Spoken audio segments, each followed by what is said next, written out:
L-Uffiċċju tal-Avukat Ġenerali qiegħed hemm biex l-ewwel u qabel kollox jaġixxi fl-interess tal-Istat aktar milli tal-Gvern tal-Ġurnata.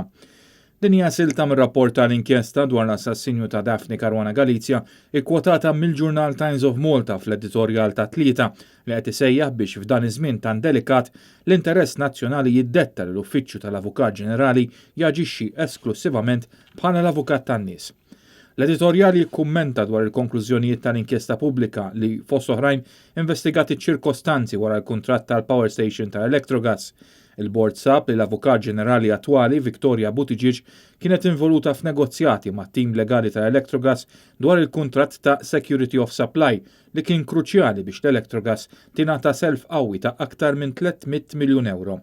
Skont l-istess inkjesta l-parir tal-Avukat Buttigieg kien li l-firma tal-Ministru li qed imexxi l-proġett kienet biżżejjed u ma kienx hemm ħtieġa li l-kuntratt ikun approvat mill-Kabinett u mill-Parlament.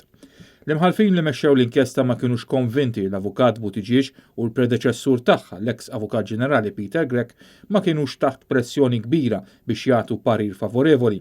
Xhieda ta' dan hi silta mir-rapport tal-inkjesta fejn jingħad li parir mill-Avukat Ġenerali biex jinqabeż il-Parlament u l-Kabinett biex issolvi problema hi x'inhi n-natura tagħha ma jinstemax bħala parir tajjeb u li jserraħ moħħ dak li jkun li l-Uffiċċju tal-Avukat Ġenerali qed jaġixxi l-ewwel qabel kollox fl-interess tal-Istat milli fl-interess tal-Gvern tal-Ġurnata. L-implikazzjoni tal-bord tal-inkjesta hi li l-Avukat Ġenerali kien iktar pupazz tal-Gvern tal-Ġurnata milli għaddej tal-Istat.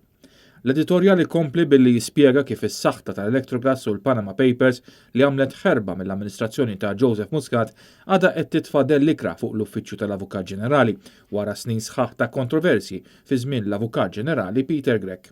Ifakkar ukoll kif Peter Grech kien fil-mira ta' kritika ħarxa talli maħa ebda azzjoni meta faqqa l-iskandlu tal-Panama Papers u kien saħansitra instab ħati mill-Qorti Kostituzzjonali li kiser id-drittijiet fondamentali tal-eks kap tal-Oppożizzjoni Adrian Delija meta irrifjuta li jagħtih kopja tar-rapport tal-inkjesta dwar il-kumpanija E-Grant. L-editorjal item li dan kollu ġara minkejja li l-kariga tal-Avukat Ġenerali hi waħda kostituzzjonali protetta mill-istess Kostituzzjoni li tisħaq b'mod ċar li l-Avukat Ġenerali mhu suġġett għad-direzzjoni u l-kontroll ta' kwalunkwe persuna jew awtorità oħra.